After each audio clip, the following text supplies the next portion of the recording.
Olá pessoal, meu nome é Vitor e eu vou conceituar vocês sobre o que é uma abordagem de testes e o que seria o teste Black Box. Uma abordagem de testes ela é uma estratégia ou um método utilizado para avaliar a qualidade de um sistema ou de um software. Essa abordagem ela pode envolver diversos tipos de teste, desde manual até testes automatizados. E ela também pode ser adaptada de acordo com as necessidades e os objetivos do projeto que ela está sendo implementada. Uma das abordagens mais comuns no processo de teste de software é o teste Black Box. Ele também é conhecido no Brasil como teste caixa preta. Nessa abordagem, o testador não tem acesso ao código-fonte ou ao funcionamento interno do sistema e realiza os testes a partir da perspectiva final do usuário. Ele testa a funcionalidade, a interface e a usabilidade do software. O objetivo desse teste é avaliar se o software atende aos principais requisitos e expectativas do usuário, bem como ele também identifica possíveis problemas ou até mesmo bugs que possam afetar negativamente a experiência do usuário.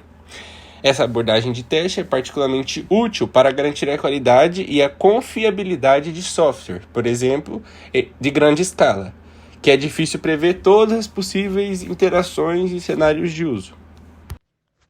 Meu nome é Gabriel e eu vou explicar um pouquinho sobre as funcionalidades da abordagem da caixa preta, do Black Box.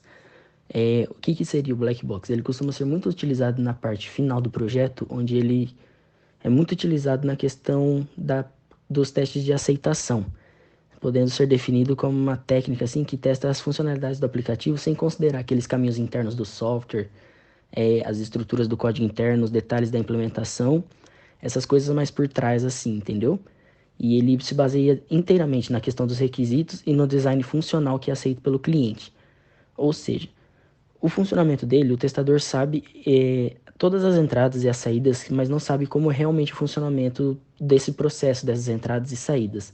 Ou seja, ele tem uma função ali, uma visão completa de usuário. Nesse caso, eles vão ter como base alguns resultados, né? E a partir desses resultados, eles vão analisar a questão dos requisitos e especificações e vão realizar as correções necessárias. E onde que esse teste pode se encaixar? Onde ele é aplicado?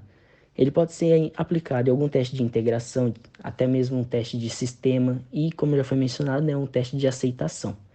E tem algumas técnicas para serem realizadas, né? Tem o particionamento de equivalência, a análise de limite, o gráfico de causa e efeito e o teste da tabela de decisão. Explicando só um pouquinho sobre cada uma delas, né? O particionamento de equivalência é mais uma técnica relacionada ao design de teste do software, onde divide a questão dos valores de entrada em partições válidas e inválidas. Ou seja, você atribui valores representativos para cada partição, como se fosse um caso de teste. Já a análise de limite, você coloca limites para as entradas, os valores de entrada. Ou seja, o seu valor de entrada vai ter que estar localizado nesses limites. O gráfico de causa e efeito é uma técnica que você, no desenvolvimento do software, no caso do teste dele, onde é identificada essa questão dos casos e efeitos.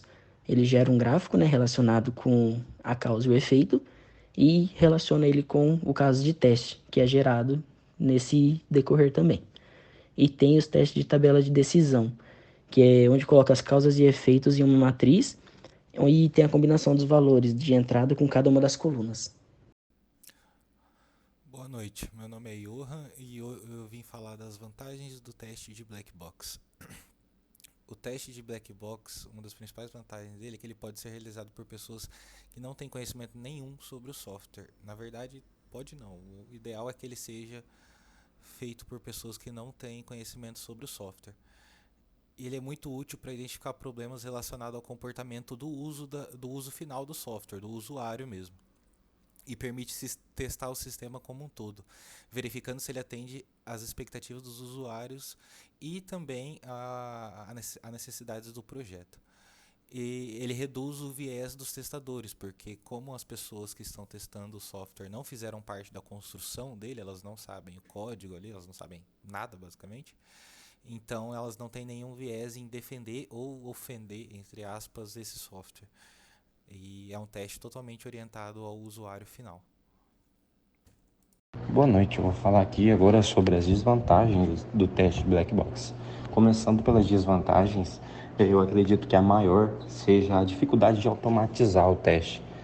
Em alguns casos, ele é muito difícil de ser automatizado. Uma das desvantagens também é em questão da priorização. Por quê? Porque você tem que decidir, você tem realmente que priorizar os testes que você quer fazer. Porque na maioria das vezes não é viável que seja feito testes em todos, né, em todos os caminhos do usuário. E também é bem difícil calcular a cobertura que esse teste consegue alcançar. Fora isso, em muitos casos, né, os requisitos ou especificações não ficam claros para que você possa, né, realmente reajustar aquele teste. Você fez o teste, você quer fazer o reajuste dele, às vezes não é clara a resposta que o teste te dá para que você possa reformular e, no caso, arrumar mesmo. E se um consultor ou um desenvolvedor de software já executou esse teste, o black box, já viu as falhas que tem ali, às vezes ele vai ser, ali na frente, ele vai ser executado novamente, né? E desnecessariamente, porque lá atrás já foi feito esse teste. E no teste black box a gente nunca tem a certeza se a gente testou todos os campos, né? Todas as etapas do software. Por quê? Pelo simples fato de, como eu já citei anteriormente, que a gente não tem noção da cobertura e pelo fato da priorização que tem que ser feita nesse teste. Mas como esse processo funciona na prática? Como citado anteriormente, no Black Box, os testes são realizados pela perspectiva do usuário. Então, por exemplo, se nós estivermos falando sobre um site de comércio eletrônico, o que um site de comércio eletrônico, que se espera de um site desse sentido, desse segmento? Então, a partir disso, são realizados os testes.